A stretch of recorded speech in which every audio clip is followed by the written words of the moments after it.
ஈரோடு மாவட்டத்தில் போராட்டத்தில் ஈடுபட்டு வரக்கூடிய டாஸ்மாக் ஊழியர்கள் தங்களுடைய போராட்டத்திற்கான காரணங்கள் என்ன அப்படிங்கறத பத்தி கருத்துக்களை தெரிவிச்சிருக்கிறாங்க. அதை பார்க்கலாம்.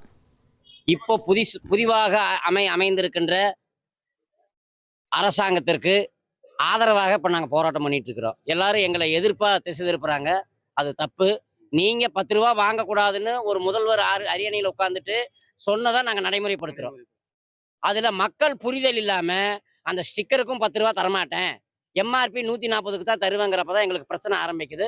அந்த பிரச்சனையும் நாங்க யாருக்கிட்ட சொல்றதுன்னு தெரியாம உங்ககிட்டயே தான் சொல்றோம். மாசம் 4000 ரூபாய் வருதுங்க. எங்க பெட்ரோல் அலவன்ஸ் இனிமே 6000 ரூபாய். இவங்க கொடுக்குற சம்பளம் வீட்டு வாடகைக்கும் போக்குவரத்துக்கு மட்டும்தான் கரெக்டா இருக்கும். நாங்க சாப்பாடு சாப்பிட முடியாது. மண்ணத்தான் திங்கணும். இனிமேல் விஜய் வந்தாருன்னா ஒரு மாற்றம் கொடுப்பாரு.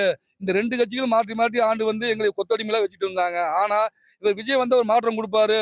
இந்த டாஸ்மாக்ல கொத்தடிமையா 23 வருஷமா வேலை செய்யறவங்களுக்கு நல்ல எதிர்காலத்தை அமைச்சு கொடுப்பாரு ஒரு நம்பிக்கையில தான் 75% டாஸ்மாக் ஊழியர்கள் ஓட்டு போட்டிருக்காங்க. விசிலுக்கு தான் போட்டிருக்காங்க. அது ஆணித்தரமான உண்மை. எந்த விதமான பணி பாதுகாப்போ எந்த விதமான இதுகளோ எதுவுமே இல்லை. நாங்கள் இந்த சூழ்நிலை இந்த புதுசாக பதவியேற்ற இந்த அரசு எங்களுக்கு ஒரு நல்லா செய்யுங்கிற இதில் இந்த காலி பாட்டில் திரும்பி வாங்குங்கிறத அவங்க எங்கெங்கேயோ குடிச்சிட்டு எங்கெங்கேயோ போட்டு கொண்டு திருப்பி கொடுக்குறாங்க. அதை நாங்கள் நின்றுட்டு வியாபாரமே பண்ண முடியாத இடத்துல கூட அந்த இதுகளை வாங்கி வச்சு மறுபடியும் கொடுத்து இது பண்ணிட்டு இருக்கும்பொழுது, ரெண்டாவது அதுக்கு ஏன் பாட்டிலுக்கு 10 ரூபா இது பண்ணுறீங்க, அந்த ஸ்டிக்கர் ஓட்டுனா 10 ரூபாய் நாங்கள் கொடுத்து மறுபடியும் அந்த பாட்டிலை திருப்பி கொடுக்கும்போது 10 ரூபா வாங்கும்போது எதுக்கு நீங்கள் வாங்குறீங்கன்னு சொல்லிட்டு அந்த பாட்டிலையே நாங்கள் எங்கள் மேலே விசிறாங்க, எங்கள் மேலே அடிக்கிறதுக்கு இது மாதிரிலாம் இது பண்ணுறாங்க. டாஸ்மார்க்கில் 23 வருஷமாக வேலை செஞ்சுட்டு இருக்கிறோம் விற்பனையாளராக. இப்போ இந்த ஸ்டிக்கரை ஒட்டி பைபேக் திட்டம்னு கொண்டு வந்தாங்க. அதுக்கு ஆள் போட்டிருக்கிறோம். அவங்களுக்கு டெய்லி 1000 ரூபா கொடுக்குறோம். ஆனால் நாங்கள் 23 வருஷமாக பணி செஞ்சிட்ருக்கிறோம். எங்களுக்கு வெறும் 380 ரூபா தான் சம்பளம். அது இல்லாமல் பணிச்சுமை அதிகமாக படுத்துகிறாங்க. இரவு 11 மணிக்குள்ளே எங்களுக்கு மெசேஜ் பண்ணணும் அப்படின்னு சொல்லி நிர்வாகம் எங்களை வற்புறுத்துது. எங்களுக்கு ஒரு 8 to 9 மணிக்குள்ளே கடையை க்ளோஸ் பண்ணால் தான் 10 மணிக்குள்ளே நாங்கள் வேலையை முடிச்சுட்டு போக முடியும். சரி, இப்போ டாஸ்மாக் ஊழியர்கள் என்னென்ன கருத்துக்கள் பதிவு செஞ்சாங்கன்னு பார்த்தோம் இல்லையா? இப்போ ஈரோடு பகுதியில் டாஸ்மாக் ஊழியர்களுடைய போராட்டத்தால் மது விற்பனை பாதிக்கப்பட்டுள்ளது குறித்து மதுப்பிரியர்கள் என்ன சொல்கிறாங்க அப்படிங்கிறதையும் பார்க்கலாம். இங்கே வழி இல்லாமல் அங்கேயும் சுற்றிட்டே இருக்கிறாங்க, வேறு எதுவும் இல்லை. இங்கே இருக்கிறதுனால ரோடு ஃபுல்லாக இல்லை டிராஃபிக். நைட்டு 7 மணி வந்தீங்கன்னா ஒரு பஸ்ஸு ஓட போக முடியாது. அந்த ஃபுல்லாக கூட்டமாக இருக்கும் லைன் பூரா. நாங்களும் அங்கேயும் போய் சுற்றி தான் ஏதோ ஒரு பக்கம் அவுட்டரில் தான் வாங்குவோம்.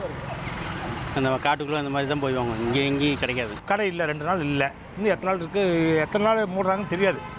மொத்தம் எல்லாருமே டெய்லி 12 மணி ஆச்சுன்னு 11:30லேருந்து திருப்பி பார்த்து போயிட்டு இருக்காங்க. அதுதான் நடந்துட்டுருக்கு. பனிசுமைன்னா பார்த்திங்கன்னா மேல் கடை குடோன் கடை எடுத்துட்டாங்க.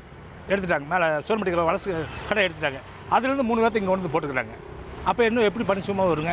ஒரு கடைக்கு 6 பேர் பார்க்குங்களா? சரி, 3 பேர் ரெஸ்ட் எடுக்க, 3 பேர் ஒர்க் பண்ணுங்க. உண்மையா இல்லைங்களா? 3 பேர் ஒர்க் பண்ணுங்கள், 3 பேர் ரெஸ்ட் எடுங்க. அப்புறம் ஒரு 2 மணி நேரம் கழிச்சு நீங்கள் வாங்க, 3 பேர் வரட்டும். அப்போ பனிசுமை இருக்காது இல்லைங்க. ரொம்ப பேர் சிரமப்படுறாங்க. சிலர்லாம் இதுக்கு அடிக்ட் ஆகிட்டாங்க. இப்போ கடையை மூடுறது நல்லதுன்னா அந்த அடிக்ட் ஆனவங்க அதுலேருந்து வெளியே வர்றதுக்கு அதுக்கு ஒரு சொல்யூஷன் பண்ணாங்கன்னா நல்லாயிருக்கும். ஏன்னா லாக்டவுன்லேயே பார்த்தீங்க நிறைய பேர் சரக்கு கடைகளும் சூசைட்லாம் பண்ணாங்க. இப்போ மறுபடியும் அந்த மாதிரி யாரும் பண்ணாமல் இருக்கிறதுக்கு கடையை மூடுறீங்க. சரி, அவங்க வெளியே வராமல் இருக்குது, அதுக்கு ட்ரீட்மெண்ட்டோ இல்லை அதுக்கு கவர்மெண்ட் சைட்லேருந்து ஏதோ சப்போர்ட்டாக பண்ணி கொடுத்தீங்கன்னா அது ஓகே. நம்ம ஊரில் 100 பேர் குடிக்கிறானா இல்லை 60 பேர் இந்த போதை ரகலா பண்ணுறவங்க குடிக்கிறாங்க. 40 பேர் கடன் பிரச்சனை, குடும்ப பிரச்சனை, இந்த மூட்டை தூக்குறவங்க உடம்புலி குடிப்பாங்க. அதுக்கு ஏதோ மாறுதல் மாதிரி பண்ணிங்கன்னா நல்லாயிருக்கும். 1,28 லட்சம் மனங்களை வென்ற தந்தி டிவி யூடியூப் சேனல். தவிர்க்க முடியாத தம்ப்நெயில், கலக்கலான கான்டென்ட்ஸ். நீங்களும் இந்த குடும்பத்தில் இணைய இப்பவே சப்ஸ்கிரைப் பண்ணுங்க. அசுரபலம் கொண்ட எங்கள் டிஜிட்டல் கரங்களில் உங்கள் விளம்பரங்களை சேர்க்க வாட்ஸ்அப் பண்ணுங்க. 8939888838. Email advtthanditv@dttv.in.